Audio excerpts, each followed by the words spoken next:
Hey guys, hi YouTube. So basically I wanted to do this video while it's still fresh in my mind because I don't know if I wait, I probably won't do it.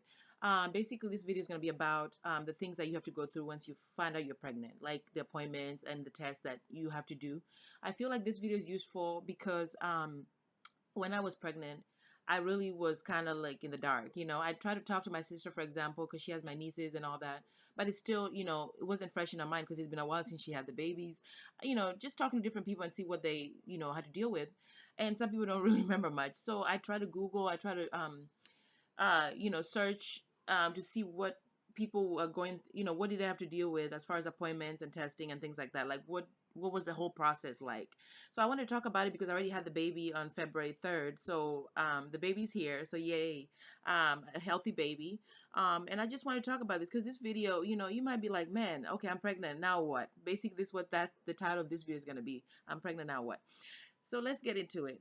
So the minute I found out I was pregnant, I think I realized I really was pregnant almost 7 to 8 weeks. And I still kind of was in denial. I was like, oh my God, am I really pregnant? And blah, blah, blah, blah. So I took pregnancy tests and they did confirm it and all that. And then I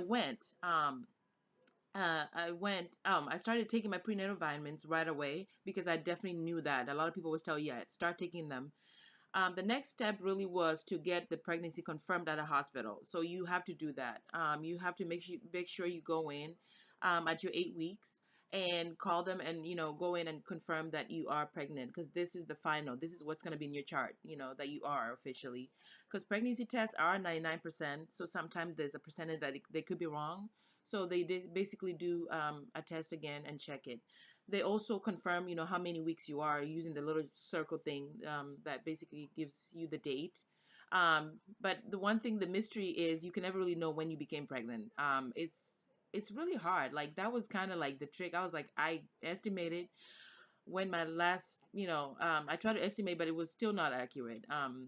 So you really don't know.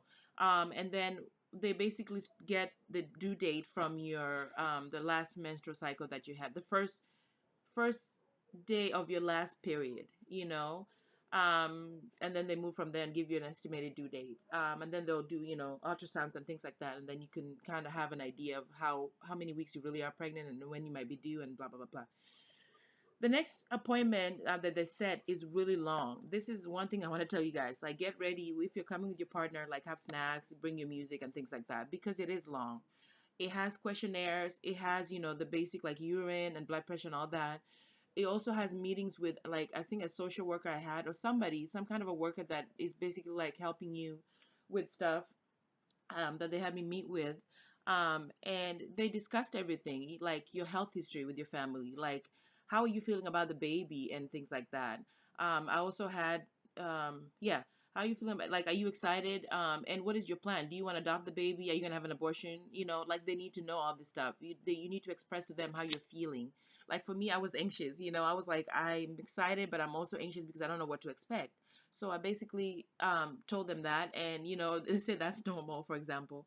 And yeah, that appointment really, really was wrong. It was just questions that some I didn't even know. Like they would ask you, like, you know, do you have like mental disorders in your family? And for example, I don't know. Like as far as my close family, no, I don't. But what about if my grandparents had mental disabilities and mental disorders, maybe in Africa? I don't know. So they do ask you stuff like that to kind of get an idea of where you are. And if you need to mention something that's you feel that you need to mention, you should mention it then. Um, so yeah, health history and yeah. So then another appointment that they do set is a screening, basically to check for deformities and stuff like that. And this is not really 100% accurate. Just because they get a result doesn't mean that your kid is going to have deformities and all that stuff. So they do tell you, and I think they give you a certain percentage to say that you're likely to get something like this and this. And from there, some parents can decide, what they want to do with that. I think there's like I don't know if they do, I forgot the procedures that they do or something like that once they find out that your kid is likely to have, or something like that. Like some people, I heard that they have abortions because the baby is not going to be able to make it. So they basically decide from getting, maybe the result from the test. So it is something that's kind of like, hey, it's you have to decide what you want to do with that result. So I was really anxious about this test because I was scared. I'm like, what if I find something, from the test. Like, what was I gonna do, you know?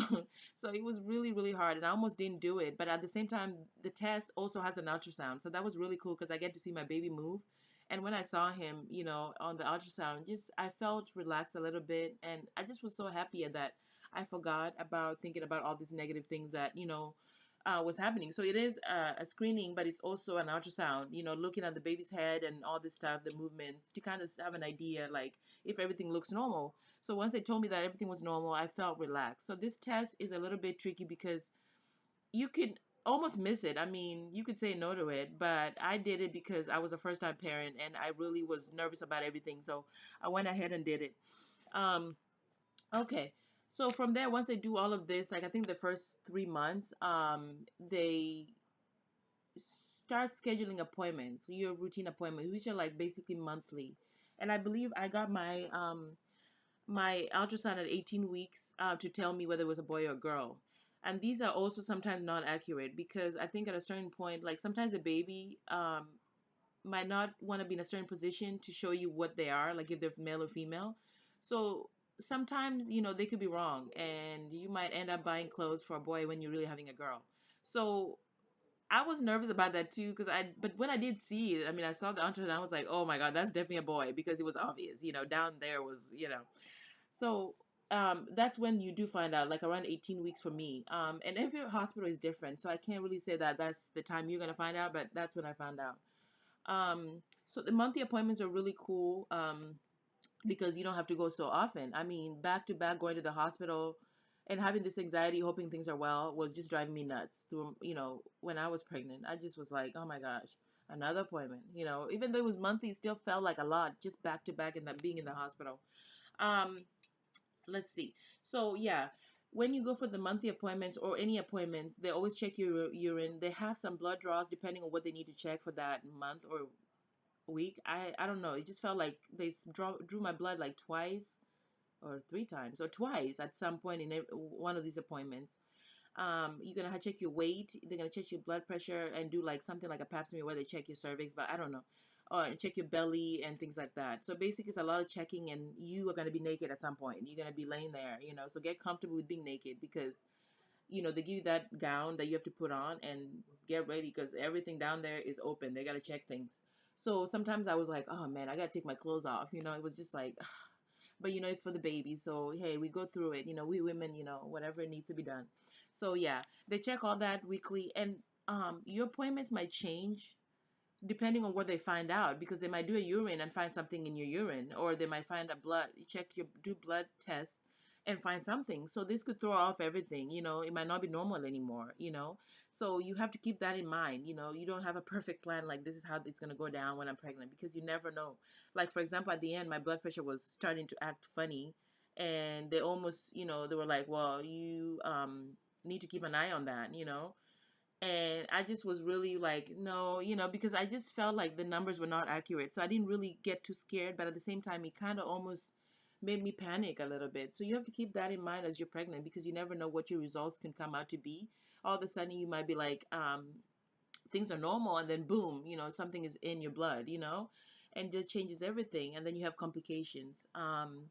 Yeah, so that's the routine. Another test you're gonna have to do is around 24 to 28 weeks. They're gonna give you how many minutes do I have here? I can't even see the thing. Oh, 8 minutes, good. So they're gonna have a glucose tolerance test. Basically, this is to check for gestational diabetes in your to check this gestational diabetes, which is basically diabetes that you get when you're pregnant. And this also can cause complications. The baby might get too big, and also it might be hard, and you might have to have a c-section or something like that. So they basically want to get it early so they can start, maybe helping you change your diet, and do certain things so that your blood sugar is kind of monitored and all that. So that's something that's there too. They also tell you to get your teeth clean and all that stuff, because yeah, having healthy teeth is good. It's great for your baby, I guess, because some things about your gums or whatever can affect the baby. I don't know. It just, they told me a whole thing. I didn't really do it. I didn't get my teeth clean because of I was pregnant. So yeah, that's something they do. And then within like your like the 20, I think 23 to 28 or 23 to 23. No, actually no, 23 all the way to until you have the baby. They're gonna be basically, you're gonna get like weekly appointments, and these drove me nuts because it was like constant. You don't feel that great, your belly's hanging, and you just are miserable. Most of us were coming in with like flip flops. Some people were coming with in with slippers, because you're just tired in your pajamas, really. And you have to go to these appointments, and um, they basically check your position of the baby, how your belly is doing. They check your uterus to make sure it's doing good, like they, make sure it's getting where it needs to be and things like that. So, yeah, so this was basically, yeah, this happened a lot. And, they want to make sure the baby's dropped, head down, at a certain time, because if they're not, then it becomes really hard. They have to maybe flip them, when you're ready to give birth. So they always check that. I also was not happy because I didn't get a chance to have an ultrasound more than twice. So that really bothered me because I really wanted to know. But then this was a different hospital. So yeah. So basically, uh, and yeah, my appointments were basically also connected to a class. So basically, I would have my normal checks, the urine test, urine, blood pressure, and all that, and then I would go to a class, basically, that teaches you different things that happen, like as far as breastfeeding, what you can expect, how to deal with contractions and things like that. So this really helped me a lot with with having the appointments, because then I started learning a little bit more about certain things and how to deal with them, what to expect, basically. And this is the book that basically gave us, and I've been using this to write things now. But it's like a big book, and it talks about everything that happens to you.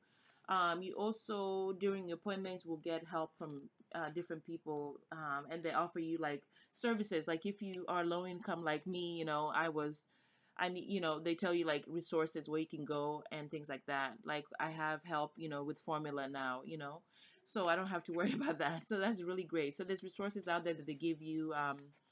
Yeah, they basically really are supportive, at least the hospital that I was, offering different things.